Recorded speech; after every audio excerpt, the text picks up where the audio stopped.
kalau ikutkan dia kata kat sini, mesti atas 18, dia sound mind, will tu mesti dibuat secara bertulis. Dan apa tu mesti orang yang buat tu adalah yang pembuat will tu adalah ni lah, apa tu orang yang nak beri property tu, dan mesti ada 2 witness. Tapi kadang-kadang ada certain pihak dia letak lebih pada 2 will. Sebenarnya tak ada masalah walaupun dalam akta kata at least 2 kan, dia letak 2. Tapi kadang-kadang tak menjadi satu isu pun bila kita letak lebih daripada 2 will.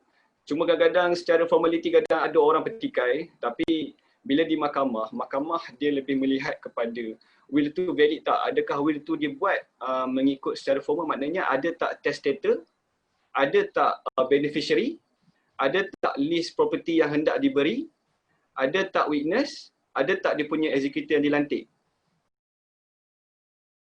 Kita buat satu perubahan untuk make sure benda tu tak akan jadi timbul satu isu di masa akan datang. Kita akan buat satu cara yang mana kita buat satu rectification lah. Kita ubah testator sign, saksi pun kena sign sebelah. Maknanya dia tahu yang pembuat will ni, iaitu saya lah yang nak bagi harta ni, testator ni, ada buat perubahan. So bila timbul isu, diorang boleh jadi saksi lah. Oh yang buat harta ni, Encik Syamil memang ada buat perubahan. Kami saksi, kami ada sign initial tepi tu. So lagi digalakkan kalau witness tu letak cap jari. So usually dalam will, kita akan buat satu perubahan kepada, kadang-kadang mungkin orang yang buat will dia tersilap tau, dia tersilap letak nama tanah tu. Contoh saya bagi. Okey, sepatutnya nombor tanah ni GM, okey, Geran Mukim 123 lot 456, okey, mungkin Asam Kumbang daerah Larut Matang, contoh. Tapi dalam will tu saya terletak GM 124 lot 789, macam dah lari tau, dia dah berterabur. Dia tak sama macam 123 456, bukan. Sepatutnya dia GM 123 lot 456, betul tak? Tapi saya tersilap, saya buat GM 124, dah ada nombor dah lari. So kadang-kadang kita akan buat satu alteration lah dekat situ. Kita akan ubah balik, tukar balik, betulkan kita akan potong dan kita akan buat tulis di bawah list tanah, nombor geran tu, nombor alamat tanah tu, kita akan betulkan balik, kita akan garis dengan line merah. Dengan alteration of will ni masalah dia lebih kurang. Dia akan melibatkan issues first, waris. Kadang-kadang bila orang tu dah mati, saya contoh testator dah mati, dan bila executor tu dia nak bahagikan harta-harta dalam will tu kepada waris-waris, tiba-tiba waris tengok macam tak perhati kan, macam apa hal pula, dia bergaduh. Tiba-tiba ada satu alteration yang mana apa hal macam ada pengubahan kat sini kan, kami tak tahu pun apa semua kan. So like macam dia akan jadi satu timbul isu pergaduhan di antara waris-waris, yang mana mungkin diorang pun akan menggunakan legal action lah, nak kata yang will ni kemungkinan will ni adalah fraud. Kemungkinan will ni telah yang mana testator ketika itu mungkin dia mungkin kena coerce, kena undue influence dan sebagainya. Jadi dia nak buktikan ada berpunya coercion dan undue influence. Kadang-kadang dia macam tu. Dia kalau dia upah lawyer yang buatkan will tu, so memang of course lah kita charge. Okay? Kalau dia buat sendiri tak ada masalah. Kalau dia upah company tu untuk buatkan will dia, lepas tu nak akta apa semua, company tu yang tolong buatkan pun memang kena cost, memang kena charge lah benda tu. Of course lah kita ada kita punya charge. Cost dan legal fees dan semua melibatkan duit ni, dia atas lawyer tu sendiri macam mana. Orang kata dia mesti apa yang dia letak dalam will tu, dia tidak lari daripada apa yang dia cakap tau dalam contohnya dia kata dalam will tu, contoh dia letak clause. Okey, dalam will ni dia kata dia serahkan harta-harta taklih sahaja. Faham tak? Maknanya diserahkan tanah, harta taklih ni maknanya rumah ataupun tanah. Okey. So tiba-tiba macam ada orang kata tiba-tiba like bila dalam tiba-tiba ada like waris dia nak pergi buat like perubahan, dia kata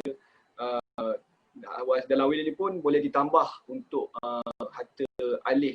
Maknanya ayah pun si mati testator tu ada nak bagikan harta alih, sedangkan si mati tak ada, sedangkan si testator ni tak ada pun tinggalkan harta alih untuk waris-waris.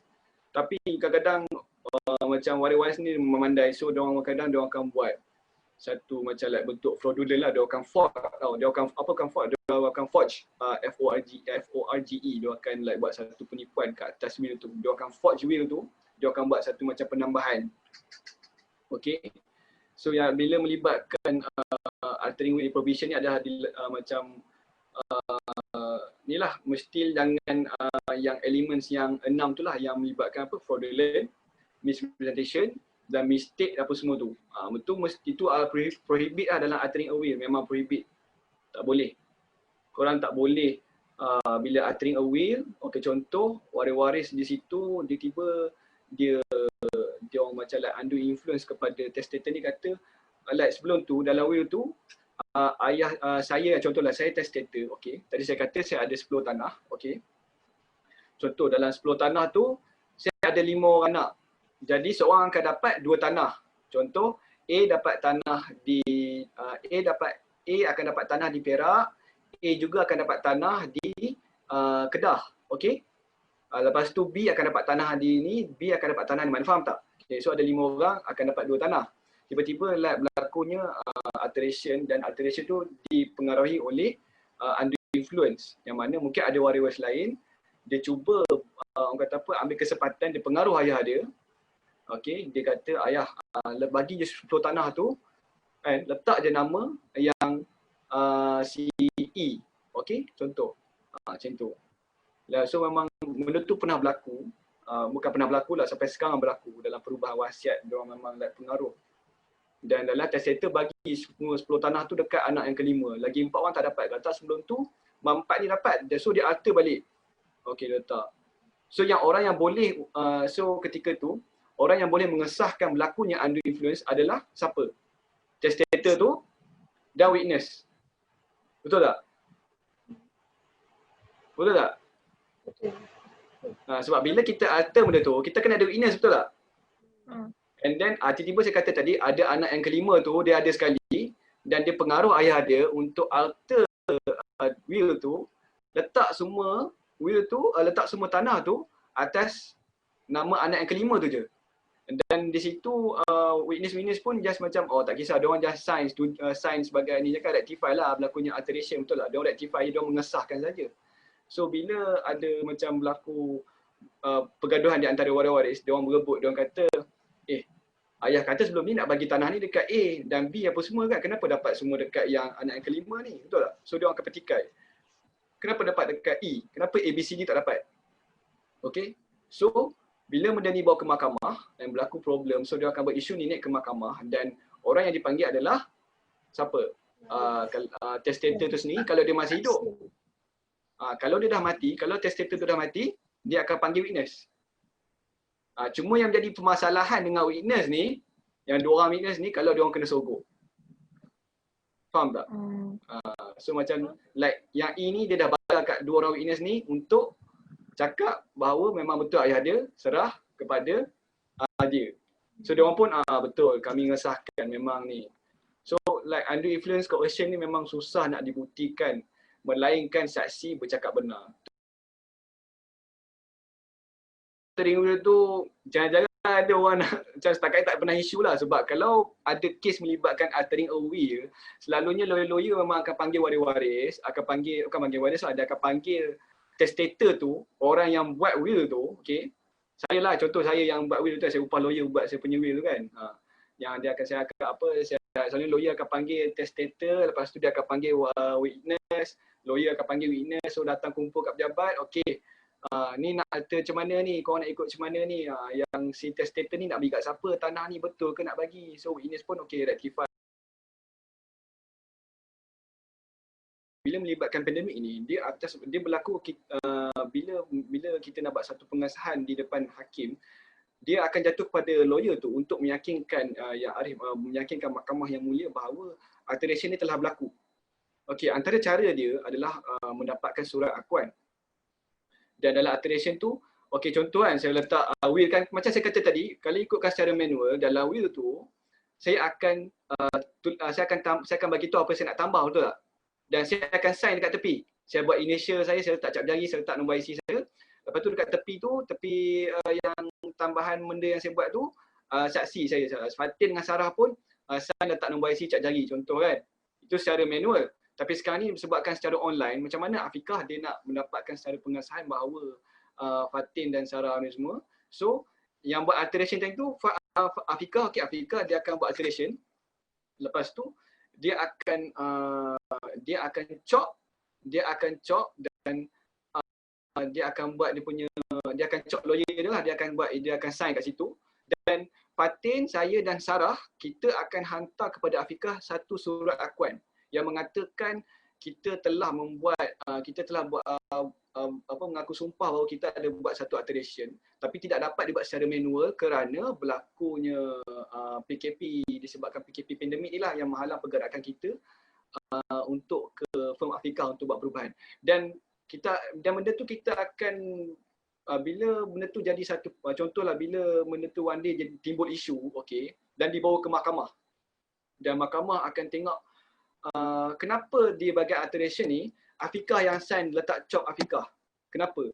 Kan kenapa kat situ? Dan Afiqah akan cakap lah, okay, di belakang will ni saya ada lampirkan surat-surat akuan yang telah di post kepada saya, yang mana dikurirkan kepada saya, apa kan, ikutlah korang hantar melalui, selalu kita akan hantar melalui post lah ataupun kurier kan. Kita kurier dokumen tu dekat Afiqah. So kita kata ni adalah surat akuan yang mana yang dilampirkan bersama will yang mengatakan bahawa Fatin, testator itu Syamil dan Sarah telah membuat akuan sumpah yang mana mereka telah membuat secara online meeting, secara Zoom, dan telah memaklumkan kepada Afiqah melalui Zoom punya meeting yang mana kami telah membuat satu alteration dan kami adalah saksi kepada testator itu Syamil telah membuat pengubahan tersebut. Okey. Contohlah kalau kata yang ada kata saya tak puas hati, saya boleh cakap what if saya kata surat akuan tu forge, betul tak?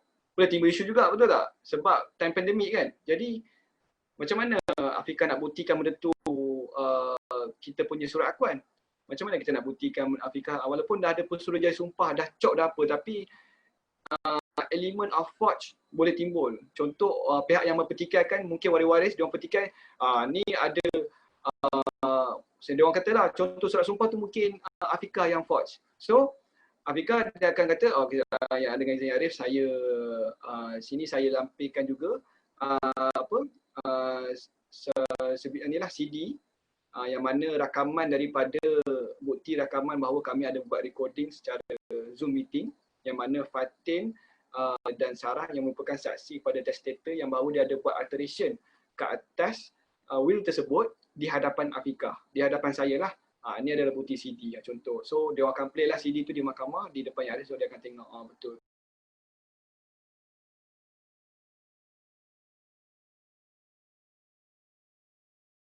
Contoh kalau ada waris yang membangkitkan bahawa kata prosedur, cara ataupun cara kerja yang dibawa oleh Afiqah untuk mendapatkan pengesahan alteration tu ketika pandemik adalah dibuat-buat, adalah forge, adalah satu bentuk penipuan. So Afiqah kata dia telah pun membuat cara macam tadilah dia dapatkan surat akuan secara ni kan, dan dia buat recording melalui CD dan sebagainya. Okey, dia kata tu adalah bukti yang mengatakan bahawa ada pengesahan alteration berlakulah ke atas will tu. So dia akan letakkan satu order dalam permohonan dia, order 92 rule 4, inherent powers of the court. For the removal of doubt, it is hereby declared that nothing in these rules shall be deemed to limit or affect the inherent powers of the court to make any order as may be necessary to prevent injustice or to prevent an abuse of the process of the court. So dia benda tu general tau. Dia memang sangat general. Bila kes yang kita bawa tu macam contoh like, tak ada tau section, apa-apa section tak ada yang boleh berkaitan dengan kes tu. Jadi kita dalam permohonan mahkamah kita akan lampirkan, kita akan letak kat situ satu dalam perkara aturan 92 kaedah 4 kan. Rules of Court 2012. So yang mana kat situ dia kata pasal tak ada satu pun yang mana boleh limit ataupun affect kuasa mahkamah ni. Bagi mana yang mana mahkamah untuk dia keluarkan satu perintah yang mana bagi dia rasa benda tu adalah necessary untuk mengelakkan berlakunya ketidakadilan dan mengelakkan berlakunya penganiayaan. So, rasa kalau hakim tu rasa, saya rasa apa yang lawyer Afiqah buat ketika alteration secara online bagi saya diterima kerana ketika pandemik tu kita tidak boleh keluar dari rumah disebabkan PKP dan perintah PKP.